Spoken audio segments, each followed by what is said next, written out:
Well, I appreciate the opportunity to come up here and see old colleagues and talk to you about concepts that have been flitting around my brain for a number of years. And in order to go forward with that, I really need to get this to work.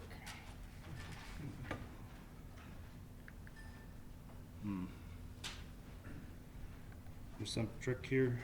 See here.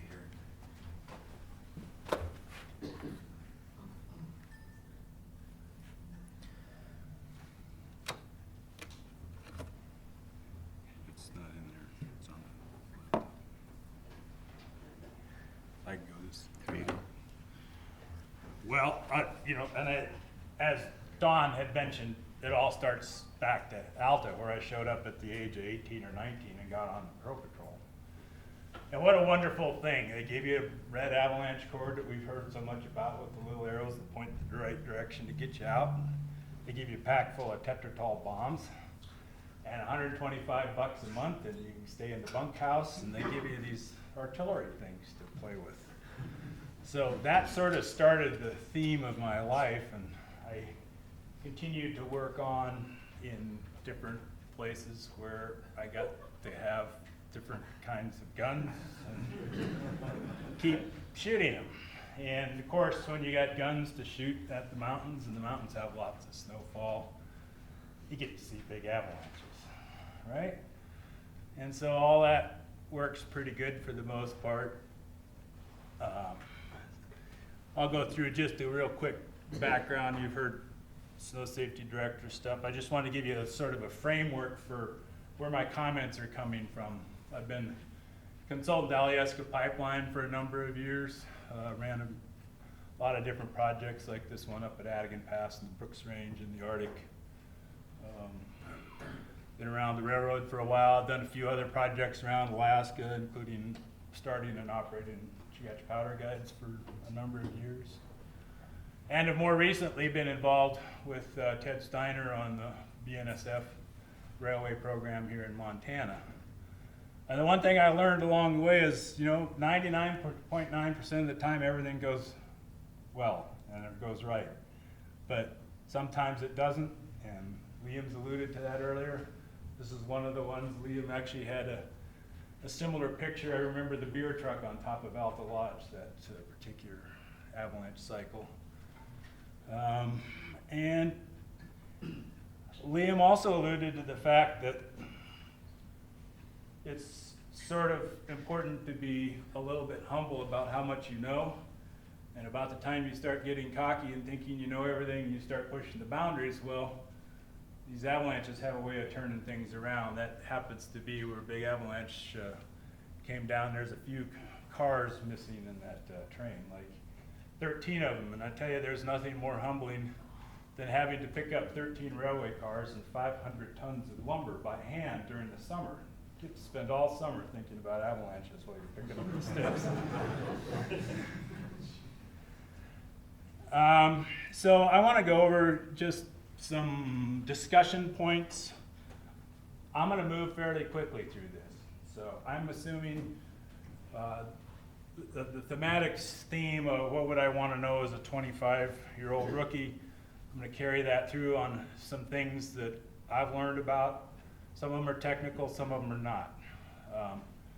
So we'll roll through these subjects fairly quickly. I talked briefly about this at a paper I gave up at ISSW this fall, but one of my early lessons at Alta was on a big facet year where we didn't get any skier compaction both in those days, and we had a couple feet of big well-developed facets and then 8 or 10 foot snowpack on top of it.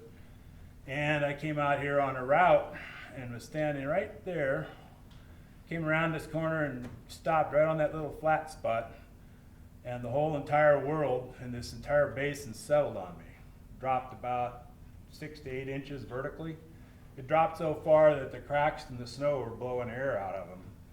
And the resulting settlement propagation, I saw a wave go across this whole entire basin and go up here and release this across the top of the head wall about 8 feet deep and went on back down here. And I thought, wow, that's pretty cool, Never seen anything like that. I was about second year guy at Alta. I really didn't know very much about what was going on. But I did learn something about settlement propagation in that. And number one was, and we talked about Sheep Creek, right? Well, these settlements can travel uphill under rare conditions, and you can kill yourself from the flats. I've also seen these big settlements travel discontinuously for really long distances. So you can have unintended circumstances a long ways away from you when you have thick slabs and well-developed facet layers. I've personally observed that at 3 miles. So, and as we'll point out in a little bit later conversation, you can also have those settlements pull back onto the flats at the ridge crest. So I've got some examples of that. Now, one of the things that happened at Alta, I was a really young guy. I was, doing a lot of rock climbing. That's part of why I got a job, was doing some climbing and was eager. And this is maybe a lesson for young folks that are getting into the business is about the same time Liam was down the canyon, I recollect, and they were opening up Snowbird. They were starting to throw a bunch of hand charges and open up routes, and the terrain was opening a lot faster than Alta. And so Alta was concerned about that. And, this has been discussed earlier about the decisions of the general managers. They want to open the terrain. About that time, Alta lost a front side gun, and the Forest Service was getting out of the role, so they had to have a snow safety director. And when they lost the gun, that required a new safety plan. And so at the age of 20, I sat down and wrote the safety plan for the place and designed all the new hand charge routes, and I didn't ask for anything, I just did it. Slapped it on the desk, and I ended up young and dumb as the snow safety director at Alta. Front sight gun, that was the 105. It was the one above the guard station there. Yeah. So, put together this plan and all these routes through the terrain that's now hand charged and everything. That was the genesis of that. Well, that initiative got me that job as snow safety director, and I had no business being the snow safety director, honestly. I was way too young for that, but I was eager to go, and that made a huge difference in my career. So I'm really glad that I grabbed the initiative to move forward on something and grab a hold of something and move forward with it. And I think that was a really important lesson in my life. This has been alluded to earlier. Anything wrong with this picture? This is a Powder magazine article, which I took offense to on about 50 different levels. And one of them is this concept that everybody should get out there and look at their buddies while they're standing on the edge. I got a pretty early lesson into why not to do that at Alta. This is another early Alta lesson where Darwin and Stoneman, Peter Zug came down here and stood right on this ski travel bench right there, threw a bomb down here below into this area, and standing up here, and the fracture goes off, or the shot goes off down here, and it sucked a 10-foot fracture right up onto this ridge crest, all the way up on the ridge crest above them. And, well, they started sliding down here, and I think Zug was downhill and Darwin was up above, and Darwin saw a tree going by, so he grabbed that, and Zug, the only thing he could see was Darwin's legs, so he grabbed those.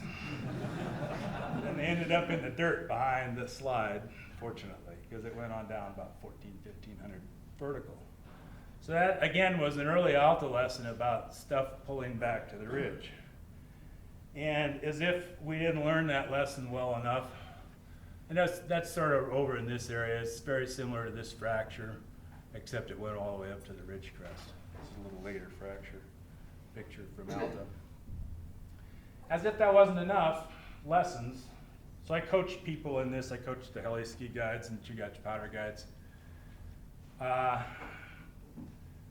Helicopter landing right there. Ski guide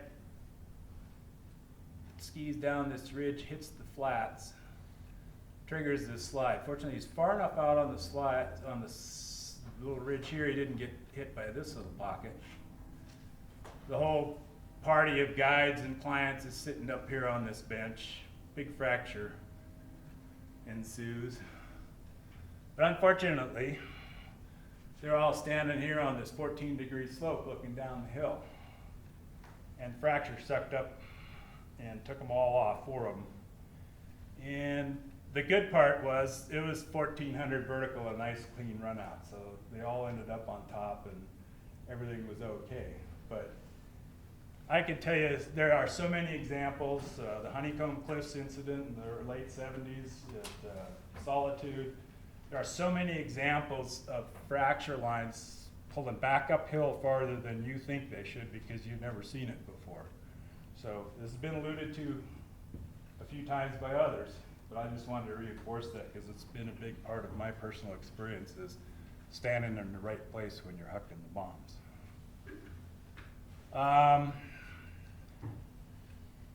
This was 1979. It's taken from the top of Alyeska. All this white here is avalanche debris. Here's another one. You can't see it really well, but there's another piece of debris going out. This is the famous Bird Hill section that Don had in his slides earlier. And when I went to move to Alaska, you've heard this name before, Binks Sandahl. Well, you know, it turns out Binks, who was my mentor at Alta, had spent a considerable amount of time as the head avalanche guy at Alyeska from 62 to, maybe these years are not quite right, early 60s, let's say. So I remember having Swedish pancakes at the lower guard station with him before I was headed to Alyeska. He said, you know, Hamre, if you get those layers in Alaska figured out, you're doing better than I ever did. I remember that quote to this day. Well, it turns out he was right, because in '79 we had this big avalanche cycle that was the result of a sandwiched layer where we had a very light, cold snowfall of 6 inches, and then we had a 3/8 of an inch drizzle crust that went all the way to the top of the mountains on top of it, followed by -20 Fahrenheit for a month. So there was a very distinct trap, and then that was followed by about 180 inches of snow in a while. You know, big avalanches and raised heck. This is an open roadway here. Anybody been on that roadway, they would have been out in the arm. I mean, these were really big, powerful avalanches. So it scared the Department of Transportation a lot, which is why they hired me to write the safety plan, which was the reason that Don ended up coming up in 1980 to lead the Seward Highway Avalanche program. He was the first guy to lead this new program in 1980. And Don didn't quite tell the entire story, but he told most of it. But within 14 days of Don's arriving, he had 44,000 linear feet of debris on the highway he was supposed to be managing. So it was a little out of control as soon as Don arrived. Through no fault of his own. It was a challenge, I tell you, and continues to be that way. So I just thought I'd throw out some of the issues that I found up in Alaska. I don't know that these are relevant in lower 48 so much, but I do believe that all of these issues are going to be more and more pronounced in the lower 48 as warming, if there is global warming, as these factors start weighing on the snowpack down here. They're really evident in Alaska. They're going to start happening here where you have these uncommon sandwiches. And so, you know, all these fluctuating freeze levels are problematic. There's the vapor transfer thing. There's a lot of stuff here that you guys all know about. But we've seen a lot of situations too where this band of instability is really narrow. And maybe some of you know Frank Coffey. He's head guide for the Chugach Powder Guides for a bunch of years. And you know, he skis down and runs 3,000 feet. No problem. He gets through all the worst avalanche zones and skiing over a little roll at very low elevation. And turns out there was a band of instability from 1,400 to 1,700 feet. That was the only place that was unstable, and nobody dug a pit down there to see that. And he got spit out of this one run that we now call Coffee Grinder. Adverse consequences, although he survived it. Was physically the worst for the wearer. So these are all factors I think are going to start playing more down here. A few other things that may become relevant down here is as you see more rainfall, we've seen a lot of situations where this channelized terrain can really funnel dry snow to lower elevations, and very large fractures can overcome the dampening effect of warmer snow when they get channelized. And entrainment is a big issue. This was an avalanche cycle from 1988. Pretty large snowpack. This is April of 1988, and had, not huge fractures, but 1.5 to 2 meter fractures coming from 4,000 feet in the dry zone. They'd run very vigorously down to maybe 2,500 or 2,000 feet. And you'd see them start to hit the wet layer. The interesting thing here is, as you look across slope, you can see there's a huge amount of snow at this elevation that's available for entrainment. This is all stuff that's sitting at 28, 29 degrees. It's not going to fracture by itself. But when it gets hit from above by a vigorous slide, it gets entrained and makes a huge difference on the outcome. So a lot of people think wet avalanches move nice and slow. That's a totally wet avalanche. And it's airborne and has just a tremendous amount of power to it. And the functionary reason that it ended up that way was because of entrainment, not because it started off as dry snow. It entrained all this saturated snowpack down low and stripped the whole hillside. Took the trees, the brush, the ground, everything with it. So that's something that we look for a lot, particularly where we have these freeze levels where we've got a lot of rain saturation at low elevations. So, But that did start as a dry avalanche. yes, And it came down totally dry. And then it interacted with the wet snow. Yep.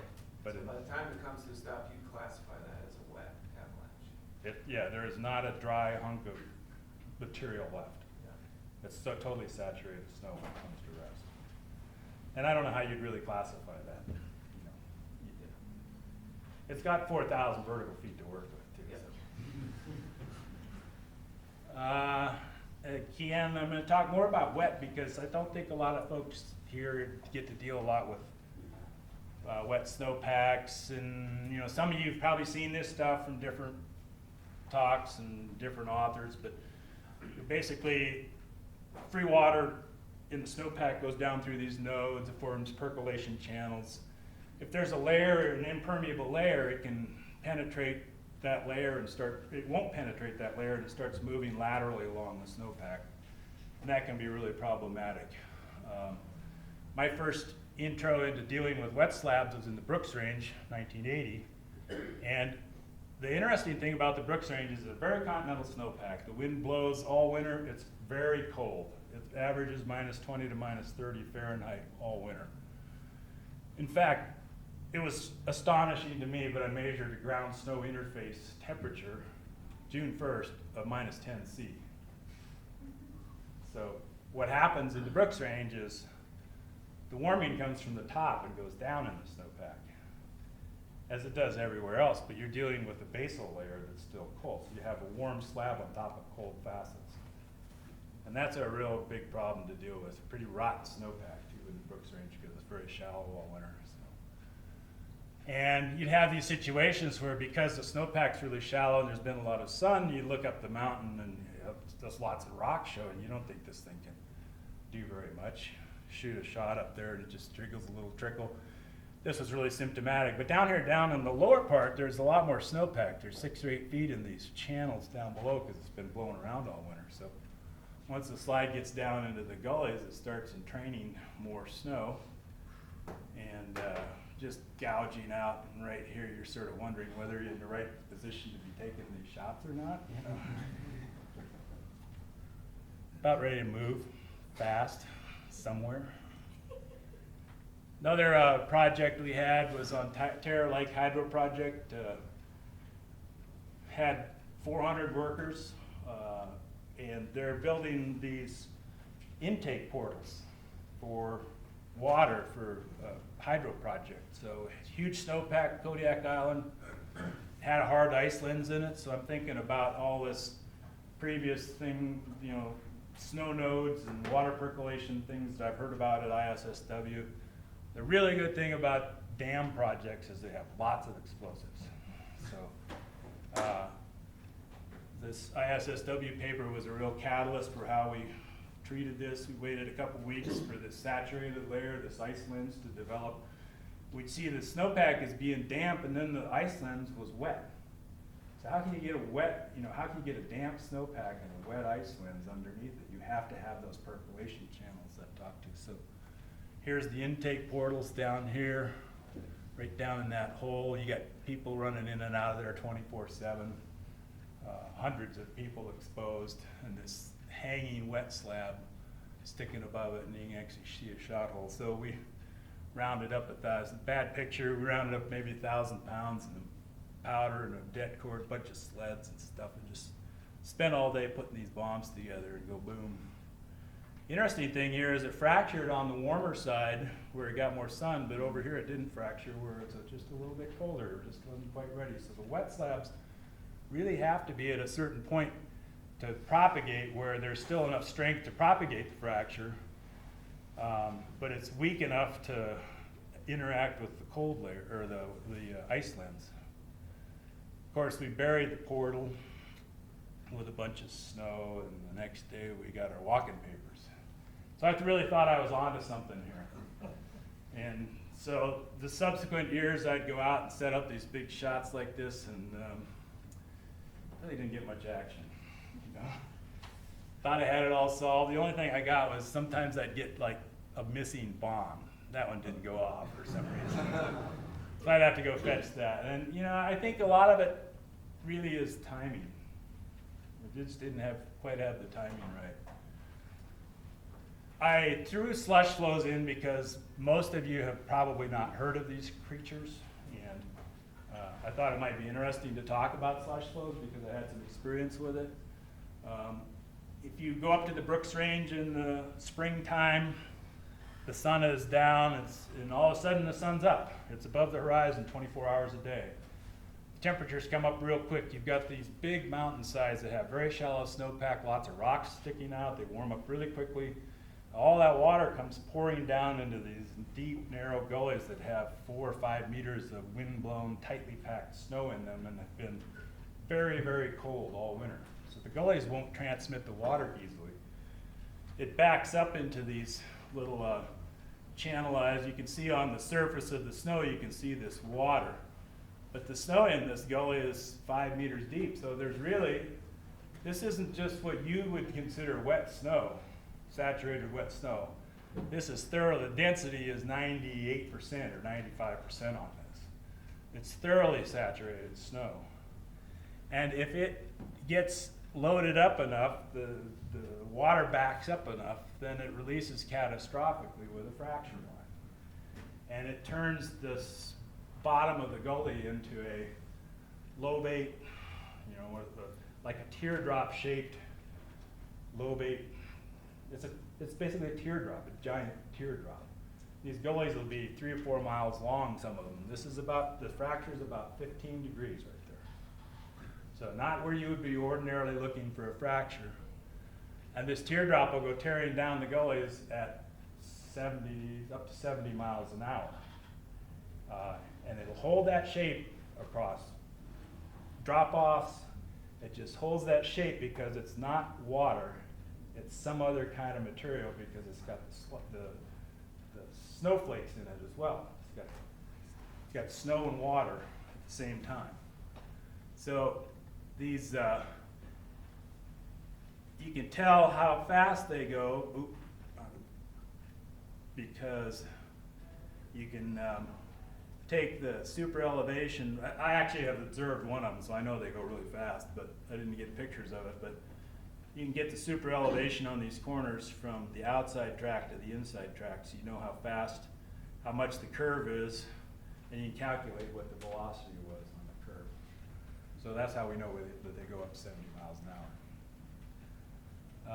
And they can result in some really big deposits. When they come out the bottom, the water all just falls out the bottom, goes down the creek, and it leaves the snow sitting there. This is on the Adigan Pass Hall Road right there. So it looks like an avalanche, but the mechanisms are totally different. Everything about it is different. We poked around with explosives trying to trigger those things too, but weren't ever really successful. And if they run out a long ways, then they get out. You can see in behind this low angle gully, that's where the slush flow comes out of. All this material, all this rock and stuff is the result of slush flows. They're progressive over time, and they build these big whaleback formations because they have a lot of velocity coming out of the bottom of the gully, and they leave a whaleback deposit of this kind of material. And our job, I mean, the reason we were up there was to try to investigate the frequency magnitude relationship of these so that they could build a pipeline through these areas. And that was sort of a tough problem to get at, but we found this guy that had done lichen studies, and he knew the lichen growth curve of the lichens in this material. He'd done his PhD on lichen growth. So we sent him around all these runouts, and he could lichen growth date the runouts so we get frequency magnitude relationships. Sort of a fun project. But it brings me to frequency magnitude runout relationships. And I'm going to go through these relatively quickly. There's a bunch of issues I wanted to talk about. A lot of you are probably familiar with a lot of this, but some of you may not be, so we'll just review a couple things. I love this. This is back to the Powder Magazine article. You got a couple skiers. They're obviously concerned about this avalanche, right? They're in retreat mode. That's a favorable way. Skiers below were safely out of range of this class 3 avalanche the skier was triggered. However, this guide was buried up to his neck, and he was rescued in seconds by a guide watching from above. And we're back to that whole attitude thing of the present day culture, right? So I'm glad those guys thought they were in a safe spot. Quick review of alpha and beta. Design magnitude avalanche does not start to decelerate till it hits the 10-degree point in the transition zone. And the maximum run-out distance is the angle from there to the starting zone is called the alpha angle. The angle from the 10-degree point to the starting zone is the beta angle. And there's a relationship between these two on every avalanche path. And why is that important? Well, it's important if you build a $150 million power plant that powers the whole entire pipeline on the Valdez terminal in an avalanche runout zone, and don't think about avalanches. And then it costs you $6 or $8 million to defend against it. It's a really serious consideration. So we spent a bunch of time working on this problem. Runout ratio, we developed a runout ratio. It's basically you gather data from 150 different paths or so, and you do some regression analysis and express the alpha angle or the maximum runout distance as a percentage of the beta. And in the Chugach range, it's 0.78. If you take the beta angle, multiply it times 0.78, you get the alpha angle, plus or minus 2.3 degrees. A little technical, but I think the important concept is that if you express this, in, I took a look at a whole bunch of avalanche data from Alyeska and the railroad, and I put all of that into this graphic curve, because as you go down the avalanche path towards that maximum runout distance, or 0.78 of beta, there's a frequency magnitude distribution. And the only reason that's really important is because if you're 5 or 10 years into a career, you might think you've seen a lot of avalanches on a given path, but you really haven't. And over a long period of time, over a long career, you start to see, you only occasionally see really large avalanches out of a given path. Taken another way, here's Alyeska's frequency. They do it just a little bit different, but they've got these percentage runouts marks across their maps for all their avalanche paths. Slide goes down to it, they also log percentage, and as you can see, as would be expected, a lot of them stop up on the hill, and only a few of them run out into this lower distance, and you can see 0.78, there's the beta point right about there. So they've had a few avalanches that have gone beyond the beta point into the parking lots and stuff. But there's a real strong relationship there, so if you spend a certain amount of time, you don't necessarily see the big ones. Here's an example of that. I graphed the avalanche events at this one avalanche path, and you know, you've got on the axis you've got volume, and then this is the event numbers by size, and you know, it's a nice consistent curve. And this one here is not all that much bigger than these. This is a 50-year database right here. So over 50 years, if you sat here and looked at this one avalanche path, you know, you'd see this sort of a distribution, which seems pretty normal. Here's a whole different avalanche path, same day, 50-year database, different avalanche path. You sat here and looked at it for 40 years, you'd be seeing this right here, right? And then this thing had come along. That surprised the heck out of you. So it's something to be aware of. And I guess that goes back to what Dale and others have said about being in the right, and Rod about being in the right place when you huck the bombs.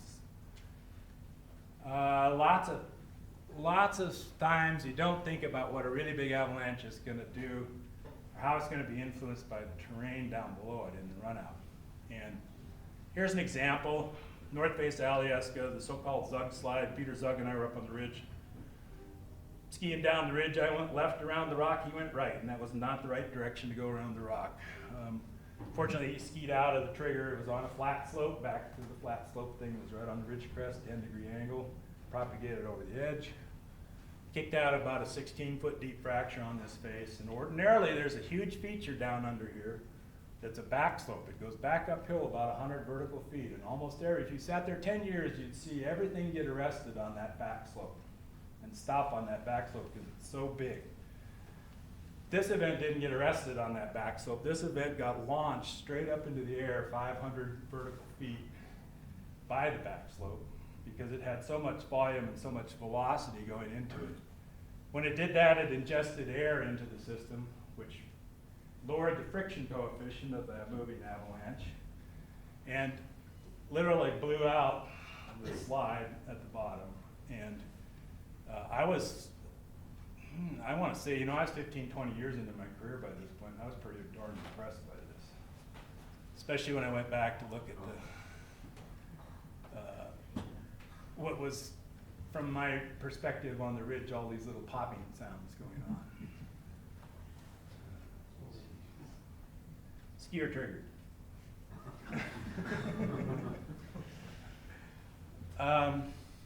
And I guess the moral of that story is there are places where you really want to be aware. I'm just going to use an example, the Marks Lennon chutes, or what used to be Marks Lennon on the south side of Lone Peak. I'm pretty sure you go up there and control that, and you don't see too many big avalanches. Maybe occasionally, but it certainly has the potential to be really, really big. Talked about the freeze levels earlier, how rain sometimes dampens the movement, but it doesn't always do that. Look at where the rain line is up here. It's at least 1,000 or 1,500 feet above where this dry avalanche is going. And not the best footage because he really had trouble tracking this, but look, there's no snow on the trees there. Freeze levels have been high, but we got a lot of snow coming from up high into channelized terrain. And after this goes over the road, notice the little 2-foot ice chunks hitting the tide water. He really had a lot of trouble getting onto this thing. Now watch the hits on the water from the 2-foot ice chunks. So, wet down below, 2,000 feet of wet that thing had to travel through.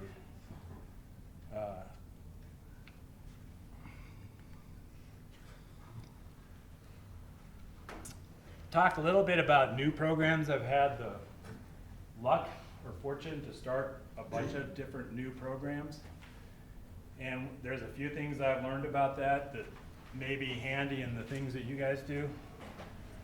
First of all, I tell everybody, and Ted and I have worked now 10 years together, and maybe maybe you can back me up on this, but I think it takes 5 years to institutionalize a program with your whoever you're working for. You start a new program, it's gonna take 5 years to get it embedded into their system. It doesn't always go the way you want it to. You know, you need to look for positive outcomes over a period of time, but you're not gonna get everything you want right away. New programs, I think, are increasingly affected by environmental issues, and that's gonna continue to be the case. The need for something can be blatantly obvious to you, but one or your other issues may well preclude action until some kind of bad adverse consequences are realized. And unfortunately, that sometimes it turns out that way. More recent times, I've been working with Ted on the Burlington Northern program up in northern part of Montana. This project to me was particularly interesting because it was the intersection of significant avalanche issues with big commerce and with significant environmental issues. And Don also has worked quite a bit on this project. So the genesis of that program was from a big avalanche accident they had about, how long ago, Ted? What year was that? You mean 2004? 2004, Yeah. 10 years ago. They got a bunch of train cars knocked off the tracks. Well, it turns out that, they'd had a problem for a long time. They had snow sheds, and snow sheds largely mitigate their issues, but they've got a lot of low elevation paths. I mean, just even this thing you can see could potentially hit the tracks, and they got a lot of other low elevation places that don't have snow sheds.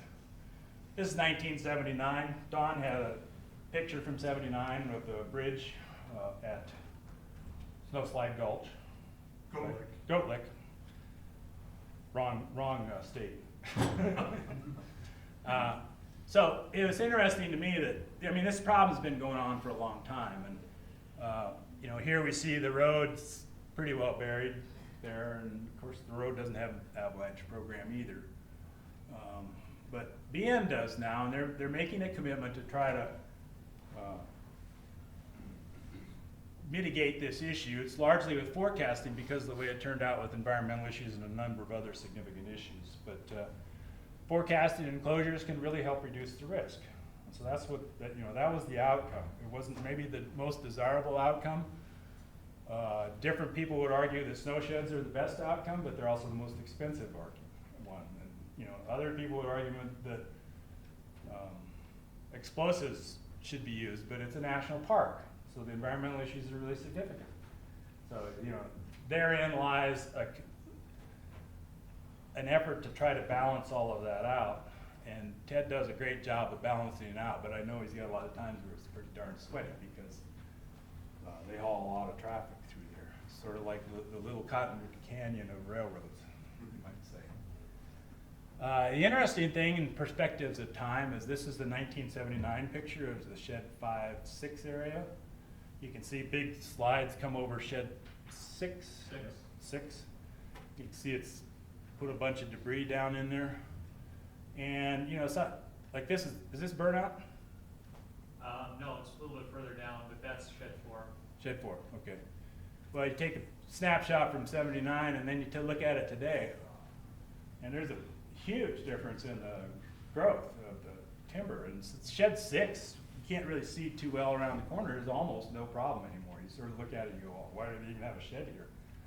Well, it wasn't that long ago that they really needed a shed here. And this is from just a couple years ago after an event. Backfilled here into the Shed 5. I'm going to go through this fairly quick. Many of you have probably seen this avalanche risk equation. And I wanted to talk a little bit about this. Walter Bruntz did a great paper in '96 at ISSW on this, and he talked in that paper about luck, which Dale's talked a lot about too. And he talked about maybe if you're having good luck, it's just a matter of time before you have bad luck. That was an interesting take on it. So at any rate, he did a great job of dealing with this avalanche risk equation into something that I actually use a lot because I think it's a pretty easy way to explain to people that don't have a lot of avalanche knowledge what avalanche risk is about. So I actually use this quite a bit for my railroad workers who really don't want to know why an avalanche is formed. They need to know what the risk is. You know, if the probability is high, the risk is high, right? So, and I think as avalanche workers, we do a pretty good job on this stuff. You know, we think about these things all the time. And I think we do a pretty good job on this stuff. I'm not so sure that we do such a great job on this. And this is the perspective of time coming in. I think in a career, you're going to be exposed to maybe 1,000 potentially life-threatening events. I'm going to just throw that number out. I don't think we're very good on this orders of magnitude. It's interesting to hear the statistic that 100,000 shots is fired a year to get 10,000 avalanches. I like to think of it in orders of magnitude. I don't think our decision making is very good in terms of less than an order of magnitude. If you look at a slope, you know, you can maybe estimate if it's got a 1 in 1 chance, a 1 in 10 chance, or 1 in 100 chance of it going to ski it. But I don't think you can do much better than that myself. You could argue with me if you want, but I think the big thing here you got to remember is if you're a professional, this is, and you're going to spend a whole 40-year career, this is the number of events that you're going to have to deal with that could potentially take your life. So are you going to deal with odds of 1 in 1,000? No. You need to, you know, keeping the margin higher is a really important outcome. How many times can I get away with doing this? And if the answer is, well, maybe if I do this 99 times, I'll be okay. Once I won't. That's just not good enough if you're going to be a professional. I think ski areas and heli guides have really massive exposure to risk, so they really got to pay attention to better margins on both consequences and probability. Because you can't, you still got to go out there and do the route. You got to expose the people. You got to, you know, there's that issue of collective risk. You got 50 patrolmen on your team going out there every day. That's a big collective risk issue. So I think you can't really control that part of it, but you can control a lot more on the consequences and probability. So, which brings up the other one, which is if you're out there long enough, you're going to get a wild card. And that's been talked about earlier. One of the things that I found really important is to try to articulate value.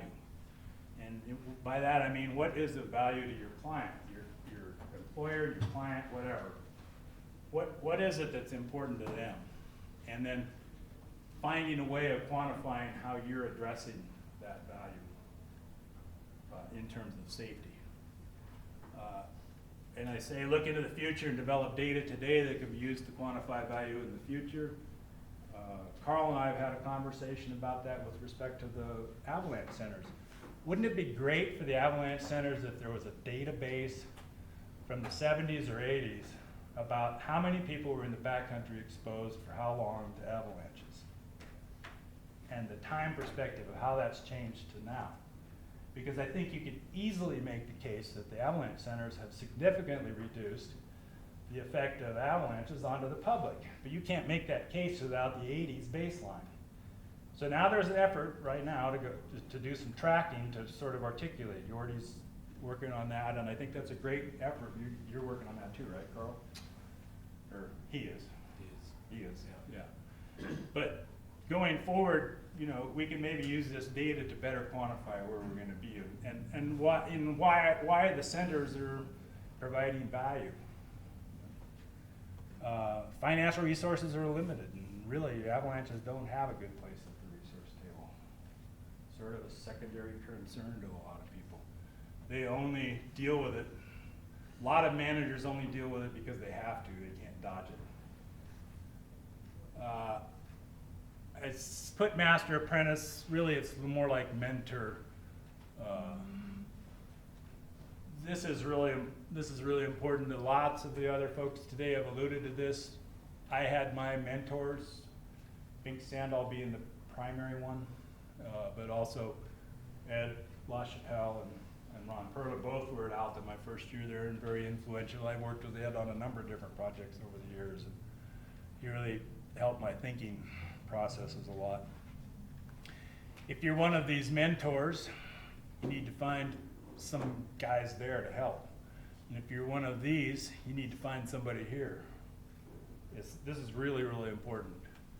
And the reason, part of the reason is because my generation is leaving the field with all of that institutional knowledge. I think the new generation that's coming in is far better equipped technically and over the time perspectives to deal with the choice jobs that are coming up right now. And there's a lot of choice jobs that are coming up because a lot of us have been sitting in them for years, like me. A couple more years and I'm out the door. Next guy's gonna be so much better than I am because they're so much better equipped.